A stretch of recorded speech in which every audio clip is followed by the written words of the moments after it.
This is video 11 for artificial intelligence, and now I'm going to talk a bit about knowledge representation and reasoning.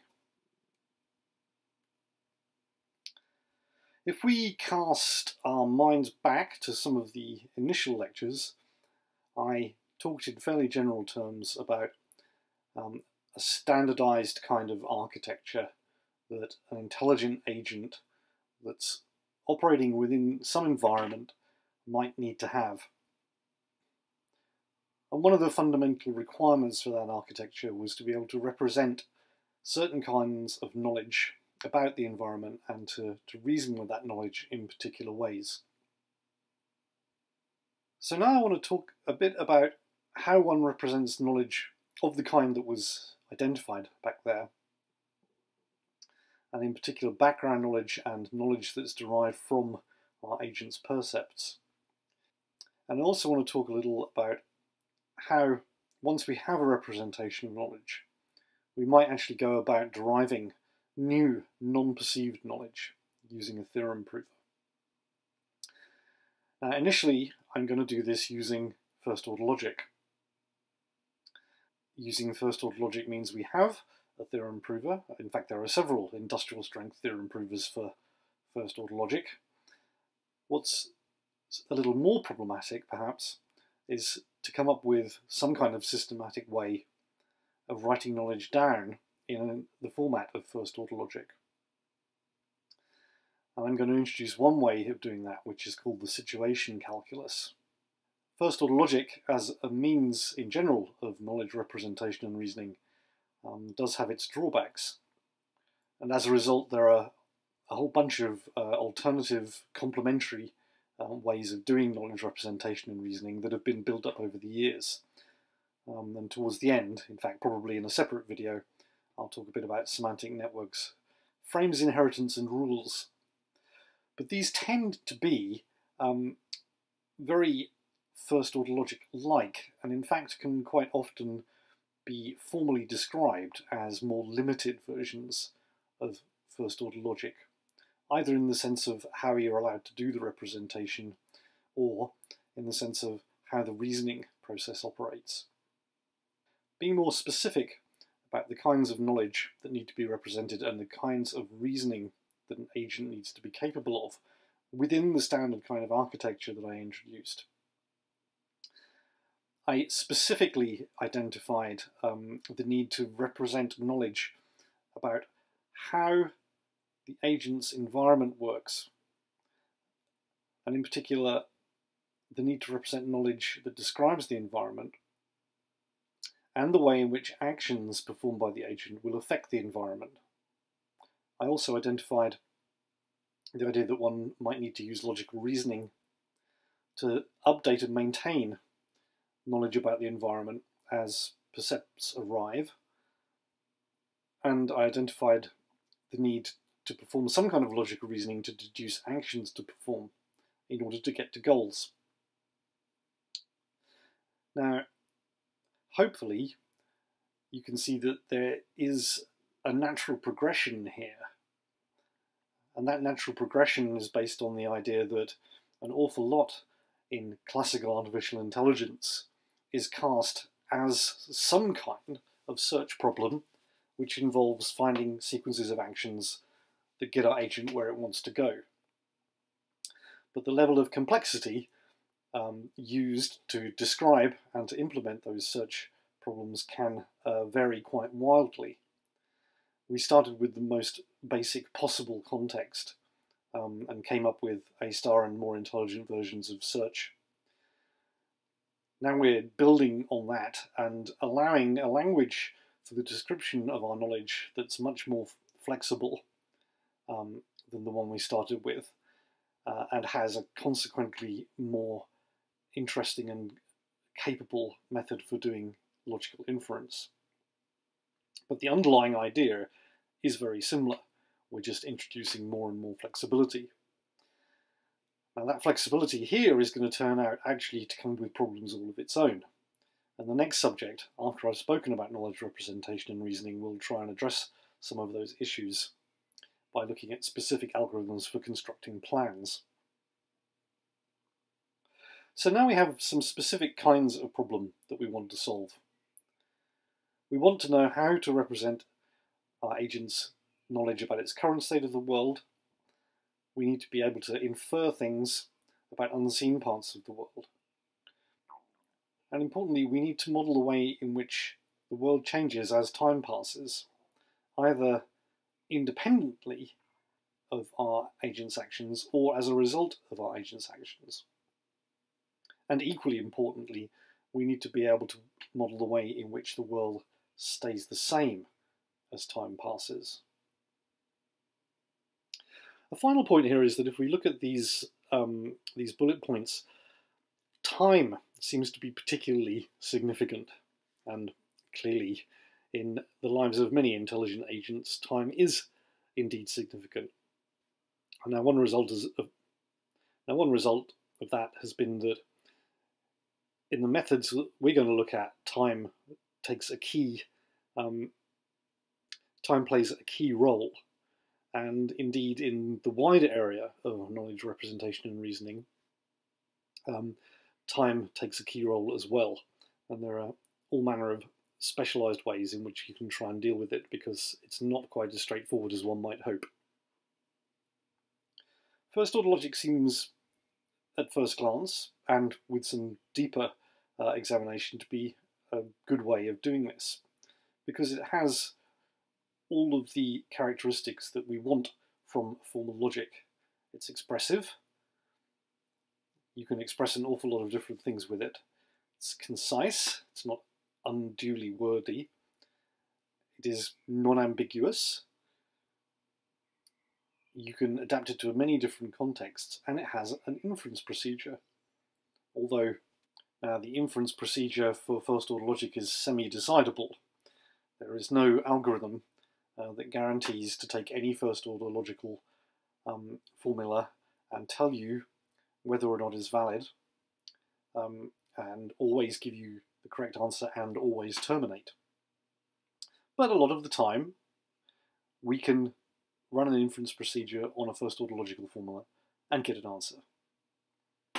Finally, first order logic has a well-defined syntax and semantics, which is arguably just as important as its other desirable characteristics. But that's not to say that it's necessarily straightforward to make progress here. If you have something mathematical and cleanly and well defined, like set theory, you can easily write little chunks of first order logic that describe how your world works, in this case the world of set theory. And here I just have an example that says if you've got a pair of sets, then if for all x, x is in the first set if and only if it's in the second, then the two sets are the same. Now, in fact, that's just a quick and dirty example that is being used specifically for the sake of having an example. It turns out that defining sets within first order logic has its own bunch of pitfalls, but I'm not going to go into that, because the point that I really want to make here is that while it's easy enough to try and write knowledge down regarding things like sets or natural numbers or various other parts of mathematics, if you want to take a more artificial intelligence oriented example, like if you have a bucket of water and throw it at your friend, they will get wet, have a bump on their head from being hit by a bucket, and the bucket will now be empty and dented. Well, it's a bit trickier to see how you might go about representing a piece of knowledge like that using first order logic. So we need to look at how knowledge of the kind that might need to be manipulated by an intelligent agent in an environment can actually be represented using first order logic. And in order to do that, I need to talk about the Wumpus. Now, Wumpus World is a classical AI test case used for, amongst other things, talking about knowledge representation and reasoning. The Wumpus World is a 4x4 cave that's laid out on a grid. The cave has a wampus in it, and it also has some gold, not shown here.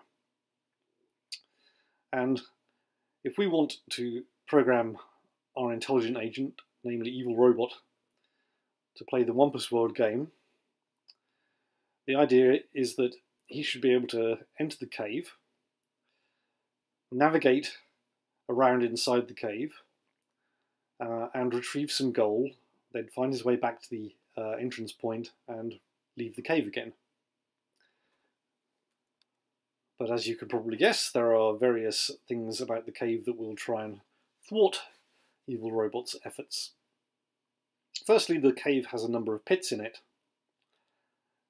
If Evil Robot falls into a pit, then eventually his batteries fail and he will die. The cave also contains the Wampus, who is armed with Evil Robot obliteration technology. So, Evil Robot wants to avoid the place where the Wampus is, because if he goes there, he will also die. And the Wampus itself knows where the pits are, and never falls into them. And we have some more.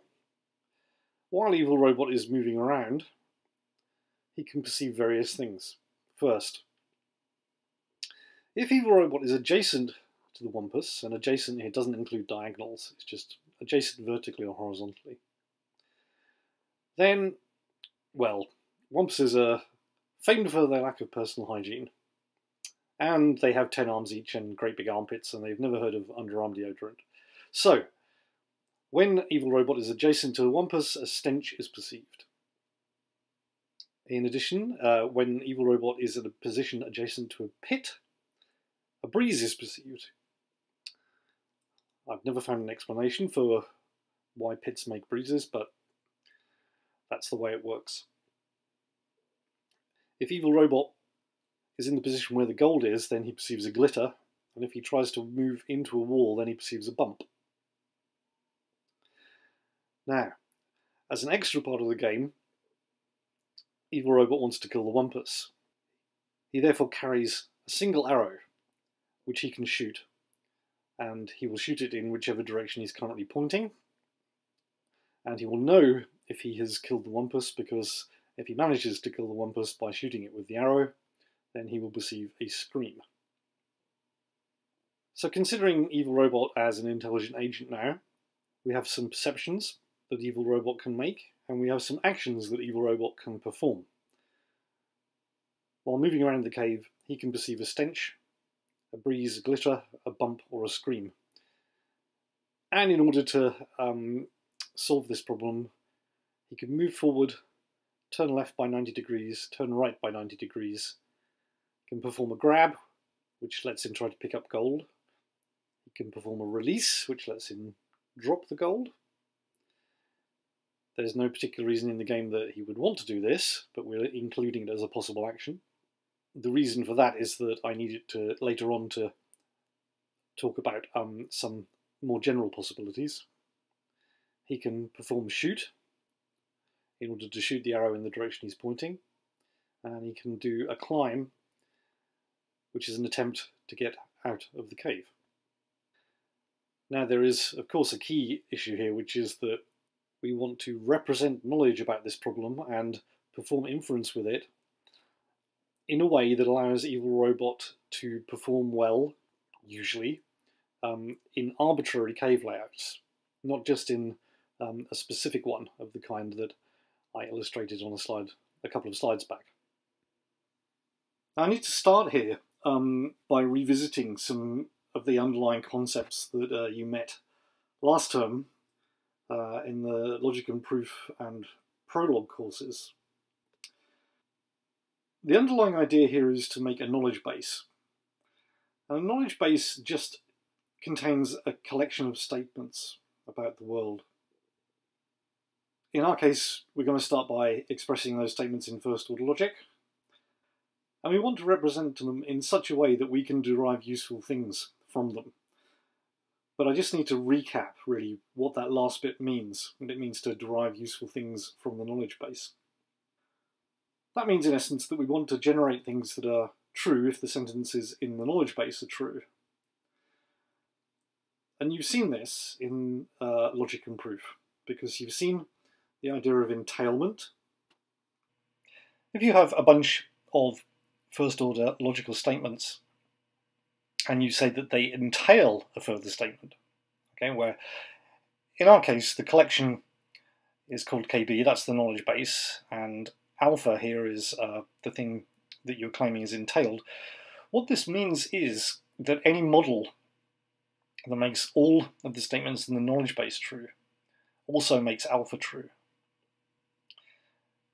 Now remember that a model just assigns actual functions and predicates to the function names and the predicate names that are in the knowledge base.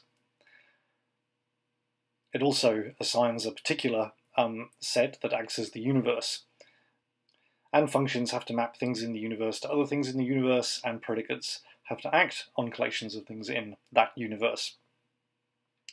But the key idea is that any way of doing that results in all the statements in the knowledge base coming out as being true will also make the statement alpha true. The idea that alpha can be proved by some inference procedure I from the knowledge base then, we hope, encapsulates the same kind of idea.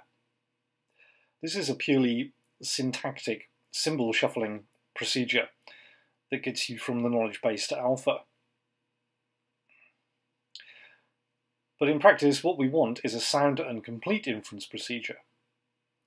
And that means, well, I is sound if this symbol shuffling mechanism can only lead you to alpha that are actually entailed from the knowledge base, and it's complete if it can find a proof for any entailed alpha. So these are essentially encoding the same kind of idea in two different ways.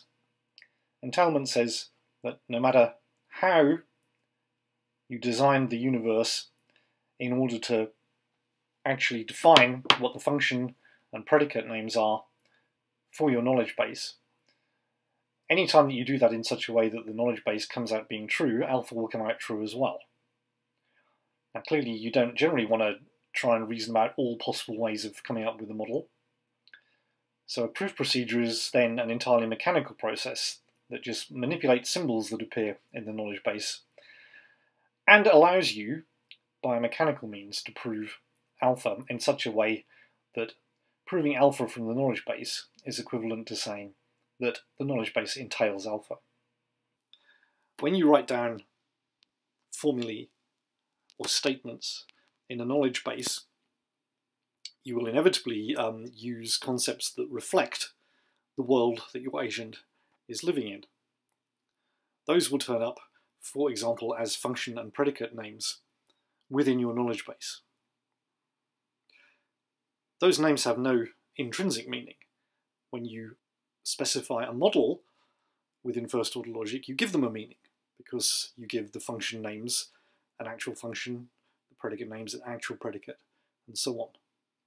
But entailment means that no matter how you assign those predicates and functions, anything that makes your knowledge base true will make alpha true.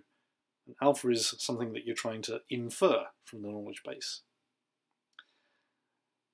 And then the proof procedure, if it's sound and complete, is useful because it only relies on manipulating the symbols that you are using, and you don't have to specify a particular model in which you're interested, because all models that make the knowledge base true will make alpha, the thing you're trying to infer, true. Okay, so this is all fairly basic stuff. But the key thing in terms of the process is that you will want to write down the fundamental knowledge that the agent has about the world as a bunch of first-order logical statements, and those together form your knowledge base. Your inference procedure then involves setting up the thing alpha that you want to try and prove, and applying the proof procedure or the inference procedure I to it. And then you know that if the things in your knowledge base are true, then so is the thing you're trying to infer. Once again, there is the underlying assumption here that this knowledge base is put together by a human using expertise and possibly using expert help in order to come up with a good description of the environment and how actions affected and so on.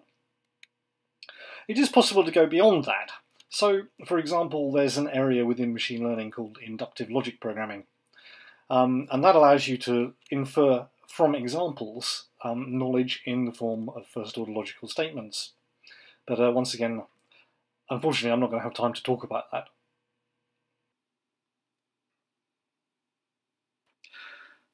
Now, so far you've learned about this process and you've applied this process when writing Prolog programs. You may, however, not have made the connection that that's what's going on. So let me try and make it completely clear. When you write a Prolog program, you are in fact writing down a knowledge base. Your knowledge base represents some knowledge about a particular environment. In this example, I have a knowledge base that represents knowledge about the environment where there are lists.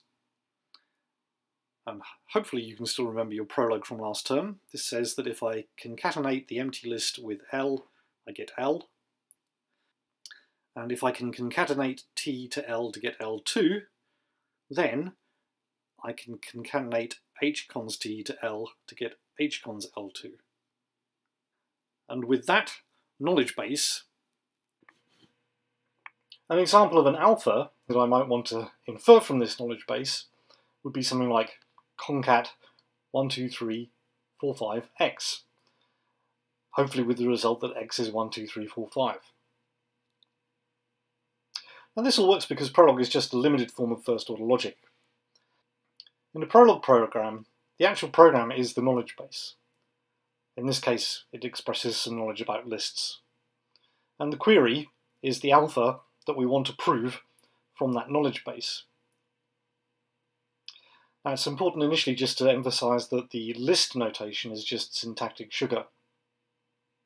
We can model lists in first-order logic by having a constant called empty, denoting the empty list, and a function called cons that takes two things and adds the first onto the second, the first being the head and the second being the tail. Now that just means that, for example, if we apply the function cons to 3 and empty, it maps to some element within the underlying universe that represents a list with 3 in it. If we then take the function cons and apply it to 2 and that element, then we get an element within the universe that represents the list with 2 and 3 in it. Now I'm going to assume that we have that syntactic sugar from now on.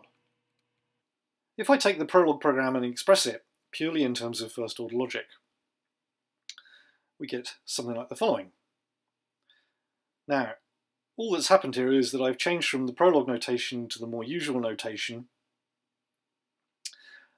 used the idea that cons is itself a function, and that empty is itself a constant, and I've put back in the universal quantifiers which are implicit when you write a Prolog program. So now I have the first-order logic equivalent of the Prolog program. For all x, concatenating empty to x gives you x, and for all heads, tails, list 1s and list 2s, concatenating tail to list 1 to get list 2 implies that you can concatenate cons ht to L1 to get cons h L2. In logical terms, those individual lines of the program are then just concatenated together to give you the knowledge base. Now we then want to ask what the query actually means. Well, a query that has variable spaces in it, like x in this case in Prolog, corresponds to an attempt to prove that your knowledge base, represented by the Prolog program, implies the query, but with an existential quantifier attached to each variable that's in the query. And that's what goes to your theorem prover, which in the case of Prolog is a simplified first-order logical theorem prover. It's simplified because you can only have horn clauses, you can only have one thing on the end of your implication. It's not a foolproof procedure, it doesn't do negation correctly because it uses negation as failure, and so on. But what I would like you to do, particularly for the purposes of completing the problem sheet, is download yourself a copy of Prover 9, or if you have a preference like E or Vampire or whatever, you're welcome to use another first order theorem prover. But please do install and learn the basics of how to call one, because you'll need that for the problem sheet, where I want you to actually put some of the material I'm about to talk about into practice. If you're using Prover 9 as a full-blown first order logic prover, then our initial Prolog program involving the list environment can be expressed as follows. Once again, unbound variables are assumed here to be universally quantified. The first line just says that we're going to use Prolog style variables, because usually Prover 9 doesn't like it if you use uppercase things for variables in the way that Prolog does. We then have a couple of comments. Formulas assumptions allows us to specify what the underlying assumptions are. In other words, what the knowledge base is. And here we have a direct translation of the Prolog program just using Prover 9's version of the list syntactic sugar. And then the query for this particular theorem prover goes within formulas goals, and now we need to explicitly say that there's an existential quantifier for x. And if I put that in a file called file.in, I can run Prover 9 using Prover 9 -f with the file name, and I get a whole bunch of stuff out. Essentially what happens is it converts that whole program into the statement here that you're trying to prove, namely that the material in the knowledge base, the assumptions, implies the goal,